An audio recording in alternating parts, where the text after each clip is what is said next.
Hello, and welcome back to Analyzing Evil.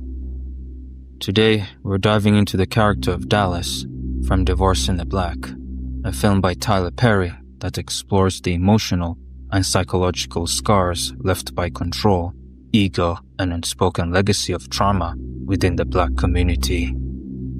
This isn't just a story about a broken marriage.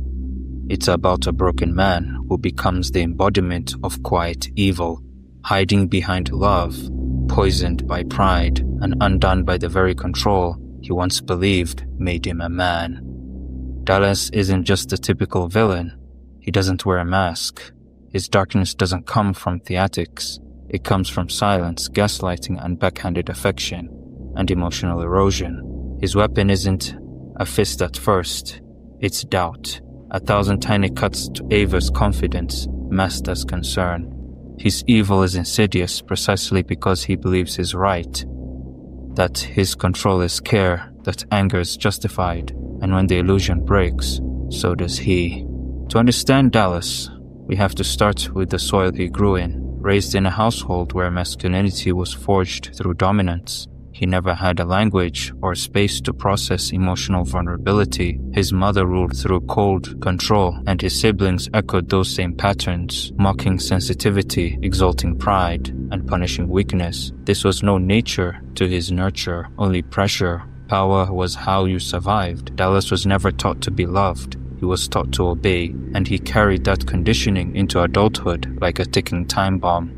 When he met Ava, she offered him something foreign: emotional intelligence, ambition, and self-worth. At first, her strength attracted him. He saw her independence as proof of his good taste. But over time, that very independence began to trigger something deep and volatile inside him, because as Ava grew in confidence and career, Dallas shrank in his own eyes. He didn't feel like her equal, he felt like her shadow, and the twisted logic of the toxic masculinity, her success became his failure. Rather than grow with her, Dallas tried to shrink her. He criticized her dreams, he questioned her intentions, and he spun her confidence as arrogance. Why? Because Ava was thriving without him, threatened the entire foundation of his identity. He doesn't know how to be with a woman who didn't need to be saved and didn't want a partner. He wanted a subject, and every time she decided without him, every time she smiled with someone else, it felt like betrayal, not because it was, but because he had built his sense of love on control, not respect. But Dallas' jealousy didn't stop with Ava. It soon turned towards Benji, her longtime friend and emotional confidant. Benji wasn't family, he wasn't a romantic rival in the literal sense, but to Dallas, Benji represented something far more threatening: a man who could be close to Ava without controlling her, a man who didn't rely on domination to feel secure,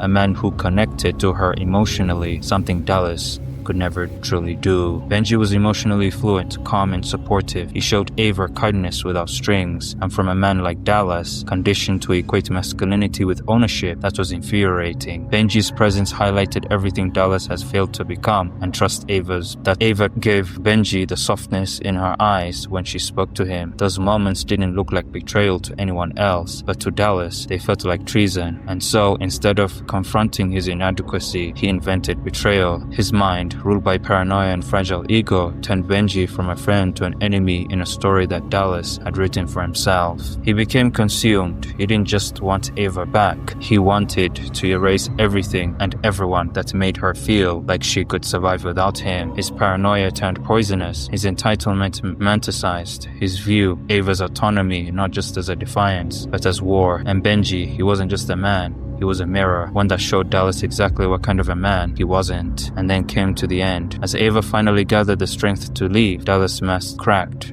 Not because he loved her too much, but because he couldn't stand losing what he thought he owed. What his control was finally truly threatened, and the real Dallas emerged. The more soft manipulation, no more false calm, just violence. In the film's climax, Dallas returns to Ava as a man pleading for reconciliation, but as a man possessed by entitlement and fear. He lays hands on her, not in passion, not in sorrow, but in rage. It wasn't about love. This was about power, about reminding her in the most brutal way possible that she was supposed to belong to him, but in doing so, he exposed the emptiness at its core. Because love never needs force, control is not connection, and the moment he assaulted Ava, Dallas crossed the line from a manipulator to monster. But violence doesn't restore power, it reveals weakness, and trying to break Ava, Dallas broke himself. The man who once demanded control lost everything, and finally death came, not just as a physical end, but a symbolic closure. The paranoia, the bruised ego, the unchecked pride, all of it consumed him. He didn't feel like a tragic hero, he felt like a warning. And now I want to ask you something. What if Dallas had been raised differently? What if he had learned that masculinity includes softness, that women are not possessions, but partners? What if he had seen Benji not as a rival, but as an example? Could he have chosen vulnerability over violence? Could he have learned before it was too late? Let me know what you think in the comments. Was Dallas beyond saving, or was he just one more man destroyed by a system that teaches boys to fear emotions and worship control? Because Dallas isn't just a character, he's a reflection